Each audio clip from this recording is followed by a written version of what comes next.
Fees. Fees have gone up. The license fee for affiliation stayed the same, but if you're an affiliation, it used to be $5 per cab, now it's $15. I expect affiliations will be passing that down. The dispatch was raised to $500. License managers, they were never licensed before. It was just a registration. Now it's a license, which will include obligations, duties, and responsibilities as a license. And for the medallion license managers, they'll also have to be posting a bond of $200,000, not $100,000. A lot of this is a result of the salvage vehicle case from back in 2010. Brokers, that went up as well, and there's a bond for brokers as well. This is to protect us. Jitneys existed in the old 9112, but we did change the fee. It's $250. I'm not sure the jitney rules before, anybody could operate as a jitney, but they had to have a medallion. So this is a change in that you can have a non-medallion car service now. But these jitney cars cannot work at the airports or downtown, which is where the medallion and the bulk of your taxi cabs are. And they must work a regular route. Now, I think a lot of people are a little concerned about that, but we did a lot of research. There are right now lines of cars at jitney cab stands in neighborhoods that cabs are not available in, and that cabs don't hang out at. They're unlicensed, and they use any kind of vehicle they want, and they're not regulated in any way. And they're not cabs, they're not medallion cabs, not liveries, they're not anything. They're just guys who are retired who have a car, and they're running jitneys. Okay? The next big thing, no more fuel surcharge. Period. Gone.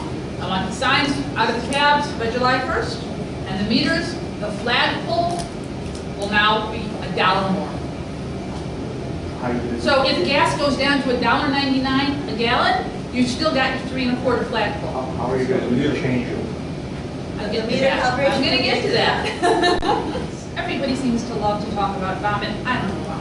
There's a new placard, and it's really cool. This is probably the one thing I am the most proud of because it's a simpler design. It's smaller.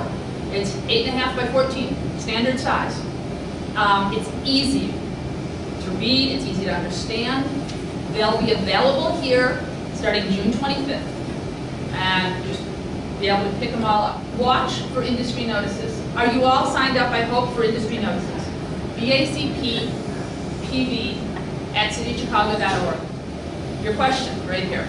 For pre-programmed meters, just pre-program them by midnight, 12 a.m. on July 1st. Okay? And we'll seal them for you in advance. If you do not have a pre-programmable meter, okay, see the department. We have a couple of different ways that we're going to handle that. Age of vehicle, again, another change. 4 years. That's it, 4 years. No more extensions, 4 years.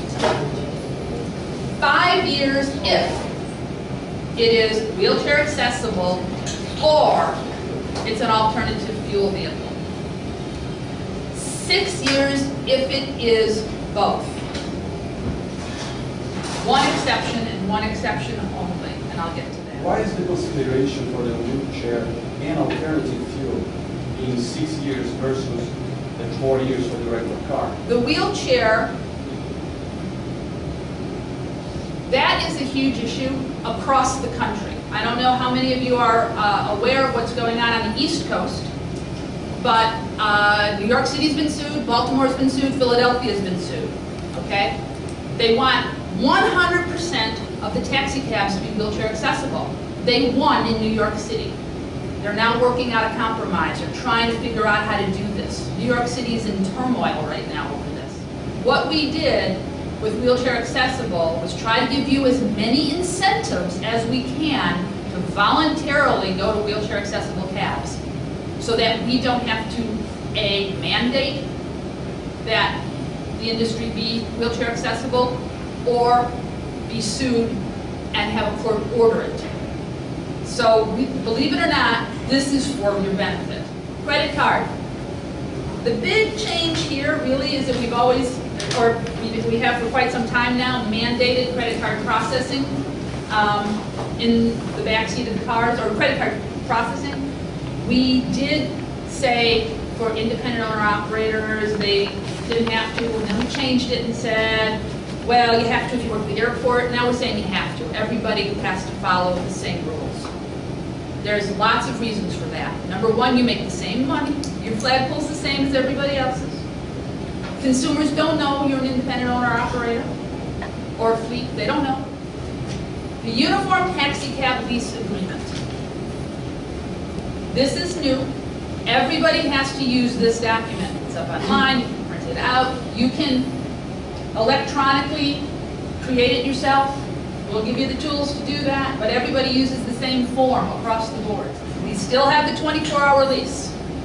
And while we have a new rule regarding the driving of the cab, and I know that there's been a lot of discussion on this, okay? What we are looking at is 12 consecutive hours. I'm not saying you can't have the cab for 12 hours. I'm not saying you can't have the cab for 24 hours. What I am saying is you cannot, as a driver, get behind the wheel and drive it for 12 hours without taking a break. Federal law, by the way, is 10 hours. So we'll give you an extra 2 hours. And that's a public safety mandate. What do you consider a break? I'll give you an example. We go to the O'Hare Airport and we sit there for 2 hours. Is that considered a break? You're not driving. If you're sitting there and you're not driving, sure. I don't think I'd have a problem with that. I don't think I would prosecute that. But again, what we'll see is how this works out, because this is public safety. So I will tell you that last year, right after I became commissioner, 2 pedestrians were killed. One of the pedestrians that was killed was by a driver whose license had been revoked by us for a drunk driving, a DUI. It was his second or third DUI, and somebody leased him a vehicle and he killed somebody. That's never going to happen again, and if it does, the person who leased him that car will lose their license. Period, end of conversation. That is big. We don't need people dying, and we don't need the taxi industry, okay, allowing that and having unlicensed drivers out there. Wheelchairs.